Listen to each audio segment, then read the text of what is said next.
시편 11편. 여러분은 무엇이 나를 지탱한다고 생각하시나요? 오늘 본문은 사람을 지탱하는 것을 터라고 말하는데요. 터가 무너질 때 의인은 무엇을 하랴? 이것이 오늘 본문의 주제입니다. 1절. 내가 여호와께 피하였거늘 너희가 내 영혼에게 새같이 내 산으로 도망하라 함은 어찌민가? 도망하라 누드는 헤매다, 배회하다 라는 뜻인데요.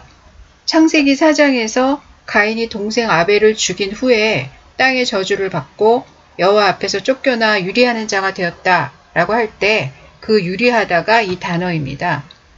그러니까 이 말은 나는 여호와와 함께 있는 사람인데 어떻게 너희가 나한테 여호와 앞을 떠나 유리하며 방황하는 자가 되라고 할 수 있냐, 이런 뜻이 되겠습니다. 1절부터 3절까지는 대화체로 되어 있는데요. 내가 여호와께 피하였거늘 어찌하여 너희는 나에게 이렇게 말하느냐? 여기까지는 다윗의 말이고, 너는 새처럼 너의 산으로 피하라부터 터가 무너지면 의인이 무엇을 하랴? 까지가 다윗의 부하들의 말이 됩니다. 부하들의 말을 그대로 옮겼다기보다 다윗이 각색해서 요점만 쓴 거란 생각이 드는데요. 설마 부하들이 다윗한테 새처럼 도망치라는 말을 했겠습니까? 다윗한테 그렇게 들렸다는 뜻이겠죠. 시편을 이해하는 데 있어서 배경이나 저자의 상황을 아는 건 매우 중요한데요. 학자들은 이 시의 배경을 다윗이 왕이 되기 전 사울에게 쫓길 때라고 봅니다. 저는 블레셋에 망명하기 직전에 쓴 시라는 생각이 드는데요. 이런 가정을 하고 이 시를 보면 부하들은 일단 살고 보자 라는 뜻으로 블레셋으로 도망칩시다 라고 한 것이고, 다윗은 그렇게 이스라엘 땅을 떠나는 것이 여호와를 떠나 유리 방황하는 가인처럼 살라는 말로 들렸다는 얘기가 되겠죠. 사무엘상 27장에서 1, 2절에는 다윗이 블레셋으로 망명했다는 내용이 간단하게 나와 있기 때문에 이때 다윗이 어떤 심정이었는지는 잘 알 수가 없는데요. 오늘 본문이 그 당시 다윗의 내면에서 일어났던 일이라고 볼 수 있겠습니다. 터가 무너지면 의인이 무엇을 하랴? 워낙 유명한 문장이라서 많이 인용을 하는데요. 터라는 개념이 워낙 넓어서 명확하게 정의하기는 좀 어렵습니다. 이 문장을 보통 기초가 무너지고 있는데 의인인들 별 수 있겠는가? 혹은 기초가 바닥부터 흔들리는 이 마당에 의인인들 무엇을 할 수 있겠는가로 번역하는데요. 그래서 터가 무너진 것을 법과 질서가 무너진 사회, 이렇게들 얘기들을 많이 하죠. 그런데 원문을 직역하면 기초들이 무너지면 의인은 어찌 행할까입니다. 여기서 터로 번역된 하샤토트는 복수라서 기초들, 이런 뜻인데요. 제가 볼 때 이 터는 사회를 지탱하는 법과 질서라기보다 사람을 지탱하는 것들, 그 사람이 자신의 기초로 여기는 것들, 이런 뜻으로 봐야 할 것 같습니다. 그럼 이런 질문이 생기죠. 부하들이 생각하는 터는 뭐였을까? 다윗과 부하들이 생각하는 터는 같은 것이었을까? 만일 부하들이 일단 살고 보자는 뜻으로 이 터 얘기를 한 거라면 부하들이 생각하는 터는 목숨이겠죠. 자기를 지탱하는 터가 무엇인지는 그것이 무너진다고 할 때 드러나죠. 아무리 돈만 밝히는 사람도 자기를 지탱하는 건 돈이라고 하지 않습니다. 하지만 돈이 사라졌을 때 인생을 포기할 정도로 절망한다면 그때서야 그의 터가 돈이었다는 걸 알게 되죠. 대부분의 사람들이 터로 생각하는 것은 목숨과 돈일 것입니다. 돈과 목숨 말고 무너졌을 때 인생을 포기할 정도로 절망하는 건 그리 많지 않죠. 자신을 의인이라고 생각하는 사람들도 자기를 지탱하는 것이 목숨이나 돈이라고 생각하진 않습니다. 다윗의 부하들도 그랬죠. 하지만 사울이 턱밑까지 쫓아오자 이들을 지탱하는 것은 목숨이었다는 것이 드러나죠. 그래서 터가 무너지는 마당에 의인이 무슨 소용인가 라는 말을 했던 것이죠. 다윗을 지탱하는 건 뭐였을까요? 다윗을 지탱하는 건 여호와 하나님이셨습니다. 더 정확히는 하나님께 제사 드리는 성전과 하나님이 계시는 이스라엘 땅이었죠.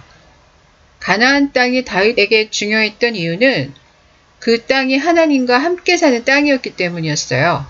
그래서 가나안의 적들과 전쟁을 한 것도 사울을 죽이지 않은 것도 다 하나님과 함께 살 땅을 되찾는 일이었기 때문이었습니다. 그런 땅을 자기 발로 떠나야 할 선택의 기로에 놓였을 때 살던 집이 무너지고 길이 끊어진 느낌이 들었겠죠. 이게 터가 무너질 때 사람들이 경험하는 공통의 느낌일 것 같습니다. 정도의 차이는 있겠지만 살면서 이런 느낌 한두 번씩은 갖는데요. 그러면서 진짜 무너지지 않을 터를 찾게 되는 것 같습니다. 블레셋으로 망명하는 게 바른 선택일까? 사울의 화살에 죽더라도 여기 있어야 하나? 이 땅에는 하나님이 임재하시는 법궤가 있고 하나님의 백성들이 있는데 내가 이곳을 떠나서 뭘 할 수 있을까? 아니 살아갈 마음이나 들까? 아마 이런 생각으로 다윗이 굉장히 머리가 복잡했겠죠. 그때 다윗에게 이런 생각이 들었습니다. 여호와께서는 그의 성전에 계시고 여호와의 보좌는 하늘에 있으며 그의 눈이 인생을 통촉하시고 그의 안목이 그들을 감찰하시도다. 여호와는 의인을 감찰하시고 악인과 폭력을 좋아하는 자를 마음에 미워하시도다. 악인에게 그물을 던지시니 불과 유황과 태우는 바람이 그들의 잔에 소득이 되리로다. 여호와는 의로우사 의로운 일을 좋아하시나니 정직한 자는 그의 얼굴을 배우리로다. 아멘. 여호와는 성전에 계시지만 동시에 하늘 보좌에도 계신다는 뜻이죠. 하나님의 초월성과 편재성을 말할 때 무소부재라는 말을 쓰는데요. 다윗이 그 무소부재하신 하나님을 이런 식으로 표현한 거죠. 다윗이 하나님의 무소부재를 생각해낸 게 아니라 하나님께서 다윗의 생각을 통해 자신을 계시하신 것이죠. 하나님의 무소부재를 알고 나자 모든 게 심플해졌습니다. 하나님은 자기에게 피하는 의인들을 그렇게 복잡한 고민 속에 오래 놔두지 않으시죠. 여호와의 보좌가 법궤 위에만 있는 게 아니라 하늘에도 있다는 건 하늘 아래 어디서나 여호와를 만날 수 있다는 뜻이지요. 그러니 이스라엘 땅을 떠나 어디를 가든 여호와를 떠나는 게 아니고 유리방황하는 길로 가는 것도 아니죠. 여호와는 하늘 보좌에서 무엇을 하실까요? 이 땅의 모든 인생들을 통촉하고 의인을 감찰하십니다. 통촉하다는 주시한다는 뜻이고 감찰한다는 금속을 검사하듯 검사하고 시험한다는 뜻입니다. 의인이 순도 높은 진짜 의인인지 함량 미달의 의인인지 검사하신다는 뜻이죠. 이스라엘 땅에 산다고 다 의인이 아니죠. 사울처럼 함량 미달의 의인은 의인이 아니라 악인입니다. 오늘 본문을 보면 인생의 위기는 내가 무엇을 터로 삼는지 테스트하는 기회가 된다는 걸 알 수 있습니다. 진짜 의인은 자신을 지탱하는 터를 하나님이라고 생각하겠지만 그렇지 않은 사람들은 다른 것이 무너질 때 터가 무너졌다고 생각하고 절망하겠지요. 다윗이 블레셋에 망명했다는 사실을 알게 된 사울은 다윗의 정치 생명이 끝났다고 생각했습니다. 백성들이 적국에 망명했던 이력을 가진 다윗을 이스라엘의 왕으로 받아들일 리 없기 때문이죠. 훗날 사울이 죽었을 때 유다 지파를 뺀 이스라엘 11지파가 다윗을 상대로 2년 반을 싸운 데는 이런 이유가 작용했다고 보는데요. 그런데 이거는 땅의 눈이고 하늘 보좌에서 인생을 주시하시고 의인의 순도를 검사하시는 여호와의 눈에 비친 모습은 아니죠. 다윗이 자기의 터를 이스라엘의 왕으로 생각했다면 블레셋으로 망명하지 않았겠죠. 하지만 다윗을 지탱하는 건 이스라엘 땅도 아니었고 여호와 하나님 자체였어요.